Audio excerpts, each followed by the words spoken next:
আজকের গল্প ভয়ানক একটি বৃষ্টির রাত। হোসেনপুর নামের একটি গ্রাম। রাত ৯:৩৩। পাড়ার মন্টুদা তার নিজস্ব মিষ্টির দোকান বন্ধ করে গ্রামের মাটির রাস্তা দিয়ে হেঁটে ফিরছিল। মাটির রাস্তার দুপাশে শুধুই বাঁশঝাড় আর অন্যান্য গাছের সমাহার। তার মাঝ দিয়েই বিস্তীর্ণ হয়ে আছে এই মাটির রাস্তা। মন্টুদা বগলে একটি কালো রঙের ছাতা নিয়ে হাঁটছে। এখনো ২ থেকে ৩ কিলোমিটার হাঁটলে সে তার বাড়ি পৌঁছাবে। মন্টুদা কিপটা ছিল প্রচুর। সে সাইকেল চালাতেন না, পাছে তার সাইকেল খারাপ হয়ে যাবে তাই। একই বর্ষার রাত। তারপর চারিদিক ছিল জনমানবহীন, আর ঝিঝি পোকাতে আওয়াজ শোনা যাচ্ছিল। তার মাঝেই মন্টুদা হেঁটে যাচ্ছিল। সে রাস্তা দিয়ে রাত ৭টার পর কেউ যাওয়া আসা করে না, কারণ সেখানে ছিল নামকরা নিমতলা শ্মশান। মন্টুদার কোনো কিছুতেই ভয় লাগতো না। সে দিব্যি পান চিবোতে চিবোতে হেঁটে যাচ্ছিল।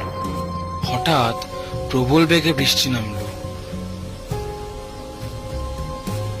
মন্টুদা ছাতাটা খুলে আপন মনে হাঁটতে লাগলো। খুব জোরে বৃষ্টি হচ্ছে, সাথে মেঘ ডাকছে ও প্রবল জোরে বাতাস বইছে।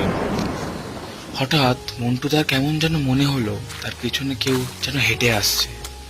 সে পেছনে ঘুরে তাকাতেই দেখলো একজন লাল পেরে সাদা শাড়ি পরা মহিলা তার দিকে এগিয়ে আসছে। মন্টুদাও হাঁটছে।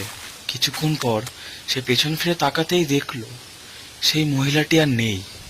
কিছুক্ষণ পর হঠাৎ মন্টুদা লক্ষ্য করলো সেই মহিলাটির মতোই একটি ছায়া মূর্তি বাঁশঝাড়ের ভেতর ঢুকে গেল। স্বাভাবিকভাবেই মন্টুদার এবার গা ছমছম করতে শুরু করলো। এরপর মন্টুদা যা দেখলো তার বলার মতো নয়। মন্টুদা দেখলো সামনে নিমতলা শ্মশানে একজন পড়ছে। এই ভারী বৃষ্টিতেও আগুন দিব্যি জ্বলছে। মন্টুদা একটু ভালো করে দেখলো যে মহিলাটি তার পেছনে হেঁটে আসছিল সেই মহিলাটি সামনে দাঁড়িয়ে আছে। এই দৃশ্য দেখে মন্টুদা কিছুটা ভয় পেয়ে দ্রুত গতিতে সেই জায়গা পরিত্যাগ করলো। কিন্তু তা সত্ত্বেও একটা বিটকেল পচা দুর্গন্ধ তার নাকের সামনে ভাসছিল। হঠাৎ একটি কান্নার আওয়াজ। মন্টুদা পেছন ফিরে তাকাতেই যা দেখলো তার বলার ভাষা রাখে না।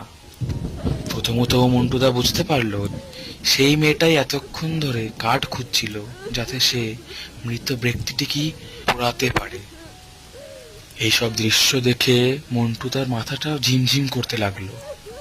এরপর মন্টুদা পিছন ফিরে দেখলো এতক্ষণ ধরে যে মহিলাটি কাঠ খোঁজাখুঁজি করছিল সেই মহিলাটি নিজেই সেই মৃত ব্যক্তিটির সাথে পুড়ছিল। সেই মহিলাটিও পুড়ছিল তার কারণ যাতে সেই মৃত ব্যক্তিটিও তার সাথে তাড়াতাড়ি পুড়ে যায়। আর তার সাথে ওই মহিলাটি বারবার আকাশের দিকে তাকাচ্ছিল। বৃষ্টির জন্য চাঁদ দেখা যাচ্ছিল না। কিছুক্ষণ পর বৃষ্টি থেমে গেল। এরপর মহিলাটি আরো তাড়াতাড়ি করতে লাগলো যাতে সেই মৃত ব্যক্তিটি আরো তাড়াতাড়ি পুড়ে যায়। এরপর চাঁদের আলো যখন পুরোপুরিভাবে পুড়তে থাকা মৃত ব্যক্তিটির ওপর পড়ল, তখনই আশ্চর্যভাবে মহিলাটির গা হাত পা গলতে শুরু করলো।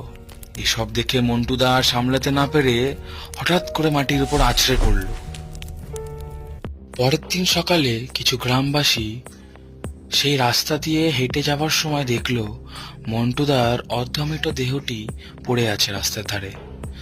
তারপর তারা সেই দেহটি উদ্ধার করে মন্টুদার বাড়িতে পৌঁছে দিল এবং মন্টুদার জ্ঞান ফিরতেই সে আগের দিন রাতের হওয়া সব ঘটনা সবাইকে খুলে বলল। আশা করি আমাদের আজকের ভিডিওটা আপনাদের ভালো লেগেছে। এরকম নতুন নতুন রোমাঞ্চকর ভিডিও পেতে আমাদের চ্যানেলটিকে সাবস্ক্রাইব করে দেবেন আর লাইক, কমেন্ট, শেয়ার করতে